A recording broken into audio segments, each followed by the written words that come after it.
The vicious circle of contempt. Humiliation for the child, disrespect for the weak, and where it goes from there. While away on a vacation, I was sorting out my thoughts on the subject of contempt and reading various notes I had made on this theme after individual sessions. Probably sensitized by this preoccupation, I was more than usually affected by an ordinary scene, in no way spectacular or rare. I shall describe it to introduce my observations, for it illustrates, without any danger of indiscretion, some of the insights I have gained in my work. I was out for a walk and noticed a young couple a few steps ahead, both tall.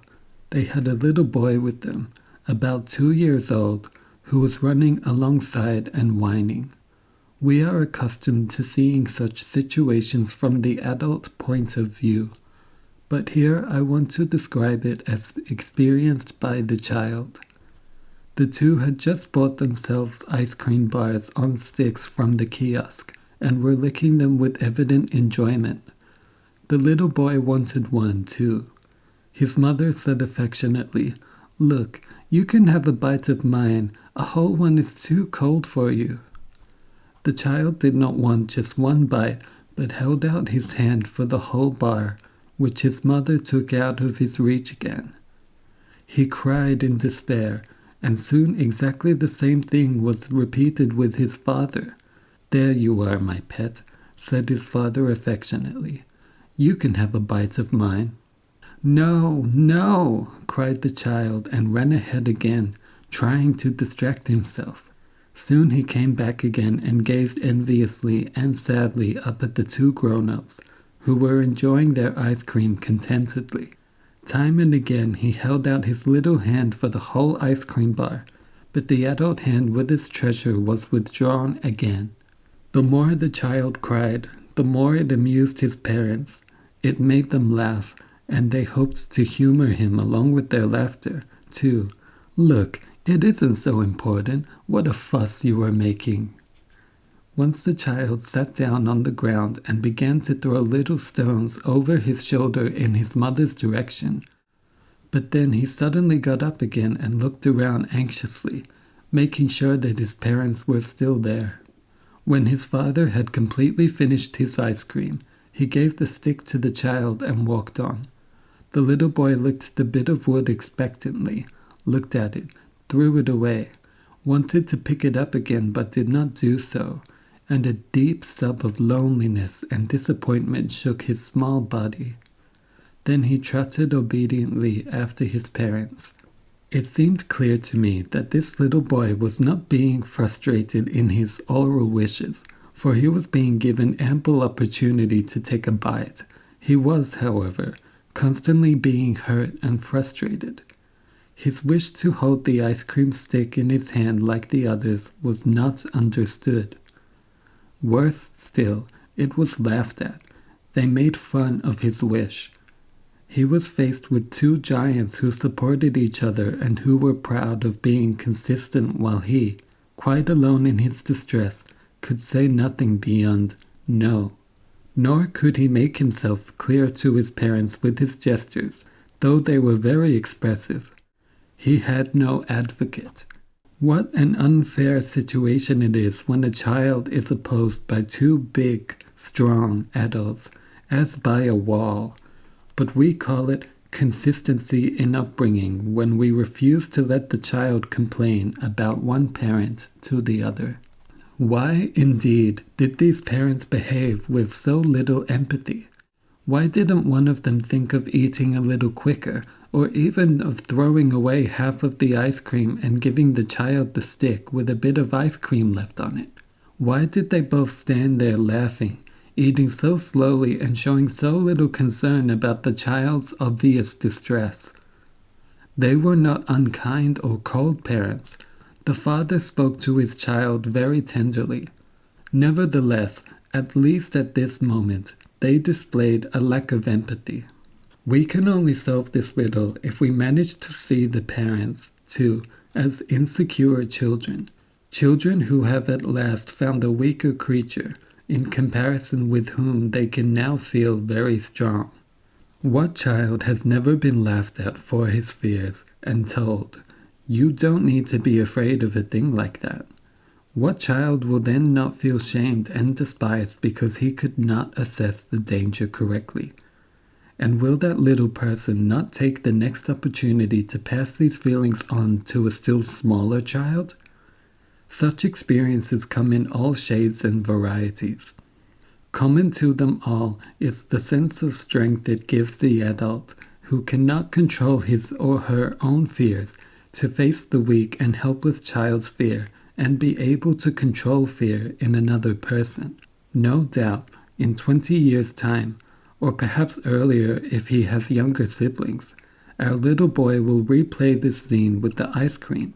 Now, however, he will be the one in charge, and the other will be the helpless, envious, weak little creature, no longer carried within, but split off and projected outside himself. Disregard for those who are smaller and weaker is thus the best defense against a breakthrough of one's own feelings of helplessness. It is an expression of this split-off weakness.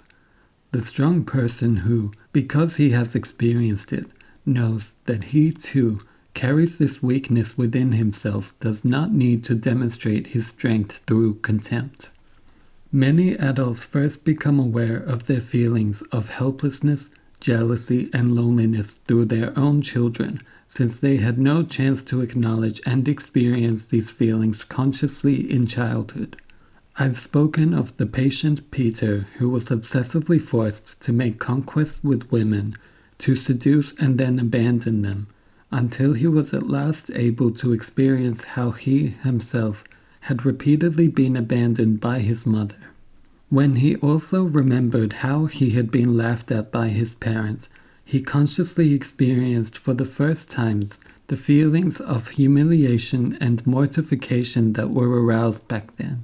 Until that point, all of these feelings had been completely concealed from his consciousness. The suffering that was not consciously felt as a child can be avoided by delegating it to one's own children, in much the same way as in the ice cream scene I have just described. You see, we are big. We may do as we like, but for you it is too cold. You may enjoy as we do only when you get to be big enough. So it is not the frustration of his wish that is humiliating for the child, but the contempt shown for his person. The suffering is accentuated by the parents demonstrating their grown-upness to avenge themselves unconsciously on their child for their own earlier humiliation. They encounter their own humiliating past in the child's eyes, and they ward it off with the power they now have. We cannot, simply by an act of will, free ourselves from repeating the patterns of our parents' behavior, which we had to learn very early in life. We become free of them only when we can fully feel and acknowledge the suffering they inflicted on us. We can then become fully aware of these patterns and condemn them unequivocally. In most societies, little girls suffer additional discrimination because they are girls. Since women, however, usually have control of newborn infants and toddlers, these former little girls can pass on to their children at the most tender age the disrespect from which they once suffered. When that happens, the grown son will idealize his mother, since every human being needs the feeling and clings to the illusion that he was really loved, but he will despise other women, upon whom he can take revenge in place of his mother. And the humiliated grown daughter, if she has no other means of ridding herself of her burden, will revenge herself upon her own children.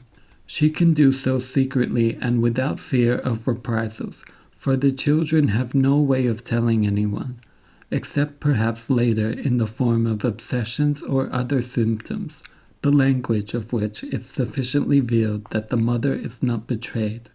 Disrespect is the weapon of the weak and a defense against one's own despised and unwanted feelings, which could trigger memories of events in one's repressed history. And the fountainhead of all contempt, all discrimination, is the more or less conscious, uncontrolled, and covert exercise of power over the child by the adult. Except in the case of murder or serious bodily harm, this unrestrained use of power is tolerated by society. What adults do to their children's spirit is entirely their own affair, for the child is regarded as the parent's property in the same way as the citizens of a totalitarian state are considered the property of its government. Until we become sensitized to the small child's suffering, this wielding of power by adults will continue to be regarded as a normal aspect of the human condition, for hardly anyone pays attention to it or takes it seriously. Because the victims are only children, their distress is trivialized. But in 20 years' time, these children will be adults who will feel compelled to pay it all back to their own children. They may consciously fight with vigor against cruelty in the world, yet carry within themselves an experience of cruelty that they may unconsciously inflict on others. As long as it remains hidden behind their idealized picture of a happy childhood, they will have no awareness of it and will therefore be unable to avoid passing it on. It is absolutely urgent that people become aware of the degree to which this disrespect of children is persistently transmitted from one generation to the next, perpetuating destructive behavior. Someone who slaps or hits another adult or knowingly insults her is aware of hurting her.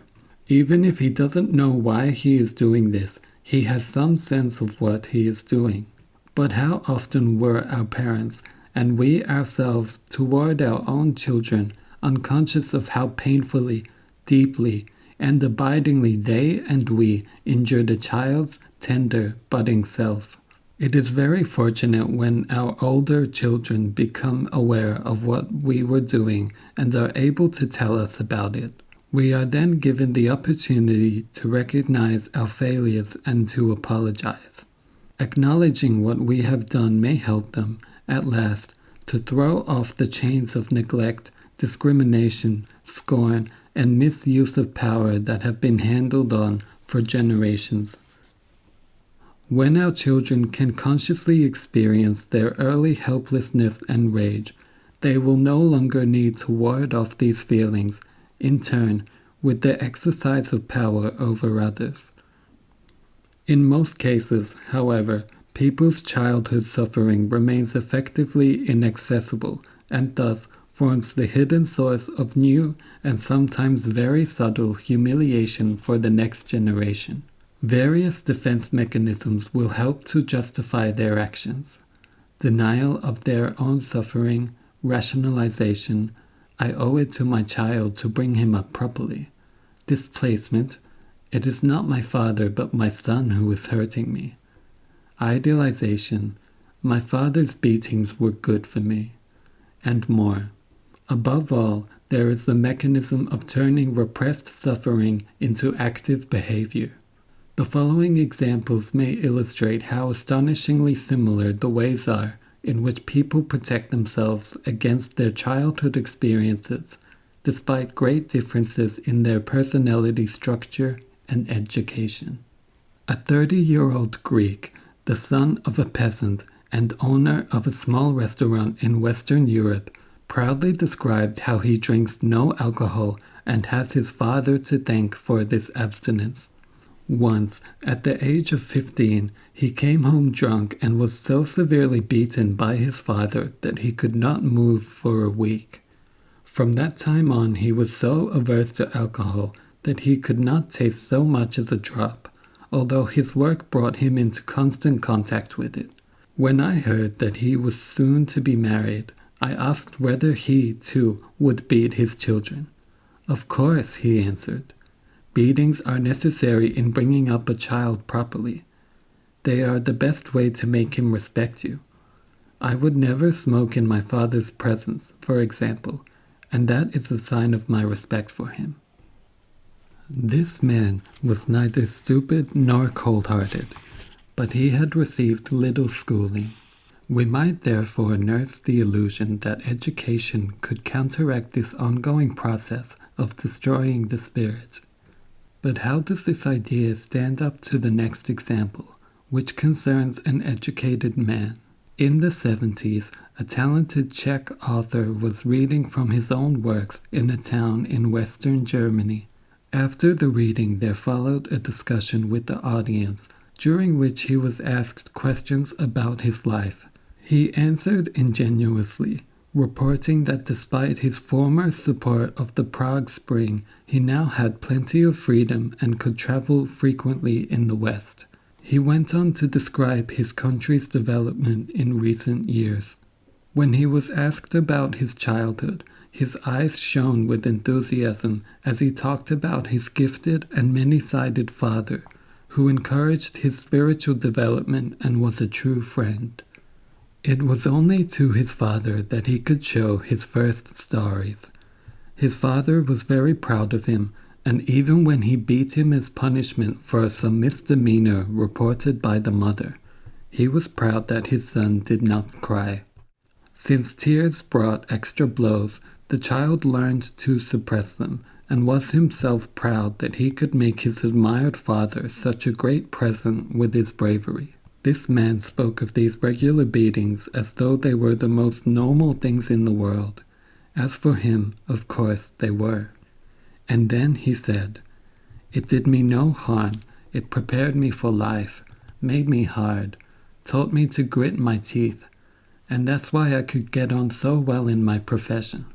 And it was also for that reason that he could cooperate so well with the communist totalitarian regime. In contrast with this Czech author, the film director Ingmar Bergman spoke on a television program with more understanding and greater, although only intellectual, awareness about the implications of his own childhood, which he described as one long story of humiliation. He related, for example, that if he wet his pants he had to wear a red dress all day so that everybody would know what he had done and he would be ashamed of himself. Bergman, the younger son of a Protestant pastor, described in this television interview a scene that often occurred during his childhood. His older brother has just been beaten by the father. Now their mother is stabbing his brother's bleeding back with cotton, while he himself sits watching. The adult Bergman described this scene without apparent agitation, coldly. One could see him as a child, quietly sitting and watching. He surely did not run away, or close his eyes, or cry. One had the impression that this scene did take place in reality, but was at the same time a covering memory for what he himself went through. It is unlikely that only his brother was beaten by their father.